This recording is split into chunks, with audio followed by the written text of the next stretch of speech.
パイのバサラカ1月4日放送分のアイドリングトークです。本編の収録準備ができるまでお付き合いよろしくお願いします、はい、メールいただいてます。ラジオネームタルボさん、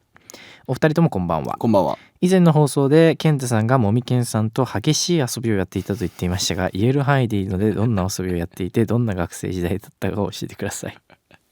何激しい遊び。まずは明けましておめでとうございます。そうですね、明けましておめでとうございます。いや言えないのよ。言える範囲ない。言える範囲激しい遊びっていうか、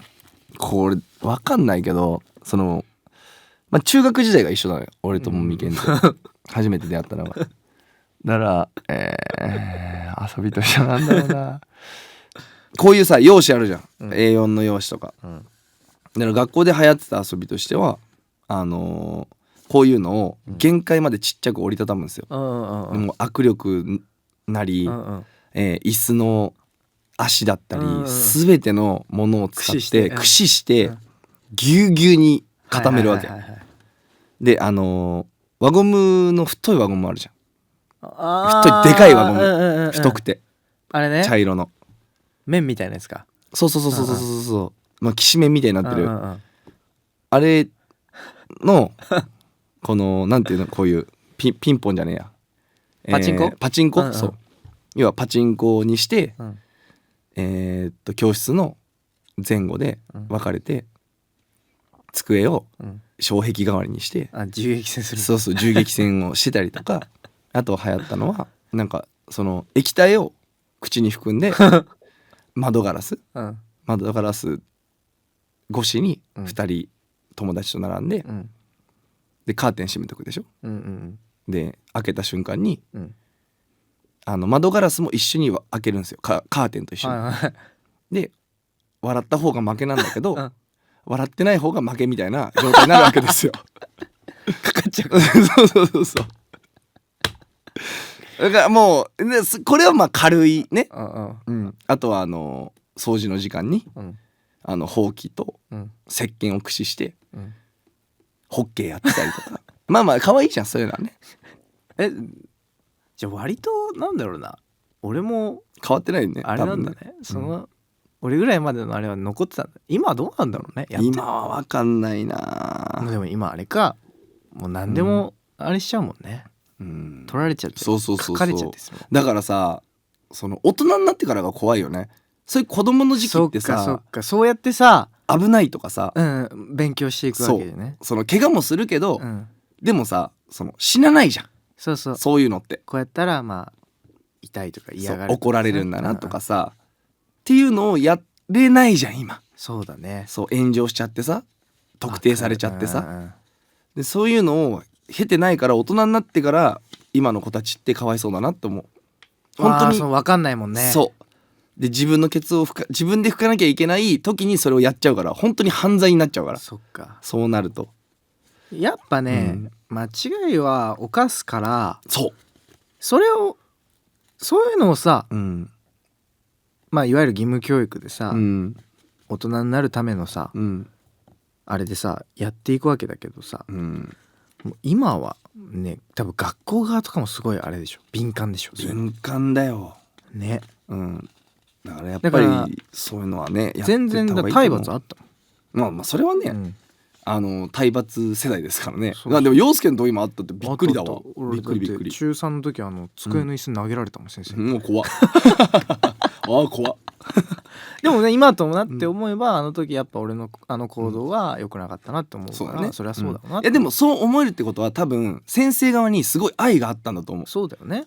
やり方は間違っていたかもしれないけど、生徒側がなんだろう、あの時悪かったなって思うのって、やっぱり先生側にすごい愛があったからだと思うの。だって、反抗期でさ、言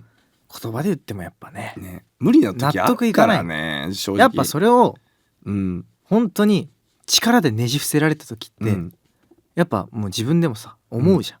そうだね。もうダメだって。そうね。叶わねえみたいな。それも大事じゃん。大事なんだよね。だからなんか今もさ、タレントさんとかさ、いろんなさ、だからあれあるじゃん、コーチ問題。要は大人になったプロのコーチがこういう指導をしてるのはいいのか悪いのかみたいなのあるじゃん、はいはいはい、そういうのとかさ、そういう人たちが大人になってからのものは理にかなかったことをするべきだと思うの俺は。そのもうみんな大人だし、そうだね、そうプロとしてやってることだから、でもやっぱ高校とかさ大学とか、まあ大学まで行ったら分かんないけど高校生とかさ、そういうその先生って別に体罰を良しとは俺もしないけど、体罰で解決できることなんてほとんどないと思うから、実際なんだけどやっぱそれが行き過ぎて怒る大人が少なくなってるっていうのは俺は良くないと思うの。その子供がさ誰かに怒られるって多分一番聞くじゃん。聞く、その親以外の人に怒られることって、ね、でもそれすらもできなくなっちゃったじゃん今。そっか、それってだから悲しいよなとも思う。ちょっとね、やっぱそこら辺はまあなんかこうちょっと時代と逆行してるよね。なんかね、だから怒る大人がやっぱ怒る方にも力は必要だからさ、やっぱり、すごくそれすらも面倒くさいってやっぱりいろんなところにこれ言われるんだろうなって思っちゃってる現状は悲しいよねってちょっと思うね。そうかなって思うな。すごいところまで行ったね。すごいこのまあ確かに、だってそっか、まあ今のまあ俺も割とそのね、まあ地方の学校だからそういうさ、まあ昔ながらのさ、そういう教育方法とかあったけど、まあもしさこれがまあいわゆるさ都心とかだとさ、もっとさ、まあ俺らのもうさ俺らの年でもう今親やってますみたいな人いっぱいいるじゃん。いやいっぱいいるいっぱいいる。だからそういうのを知らない親になってたら、子供にもちろん言えないよね。言えないよねきっとね。でそうするとさ、この力で勝てないとかさ、なんだろう、絶対的に勝てない人たちっていうのはいるわけじゃん、子供の頃って絶対に。まあ親もそうだけど、親が多分一番そうなんだけど、子供から見たらなんかさ、この人たちに勝てないんだなって思う瞬間って絶対子供になきゃいけないと思うの、でもそれをこう暴力がいいとは思わないけど、もちろんなんかこう知性であったりさ、いろんなこと経験則だったり、威厳だったりね、そうなんかいろんなさことをさ、教えてくれる人って少なくなっちゃったなって。そのなんていうの、体罰があまりにも膨らみすぎて、周りに。わかるわかる。だからそれを知らない世代が今もうね、親になったりしてるってわけだから、だからその子供もさ分かんないわけじゃん。でなんなら親も理解できてないわけじゃん。ってなった時にやっぱその子供が危ないよね。危ないと思う。だしさ、陽介もすごいよくわかると思うけど、別にさスパイエアのさこういう現場の中にそういうなんだろうパワハラする人いないけどいないけど、でもさ、この世界ってさ、なんて言うんだろう、ある意味じゃ冷たいじゃん。その売り上げが立たなかったらなくなるし、集客できなかったらなくなるし、守られてないじゃん。その誰かがそれを補填してくれるわけじゃないから、じゃあここの集客少ないんで僕が100人入れときますっていう人なんかいないし、でもさ子供の頃にさ、そういうなんだろう、ちょっと社会の冷たさっていうかさ、もう自分のやってきたことは全て自分の責任で、自分が招いたことだから、その誰も助けてくんないんだよっ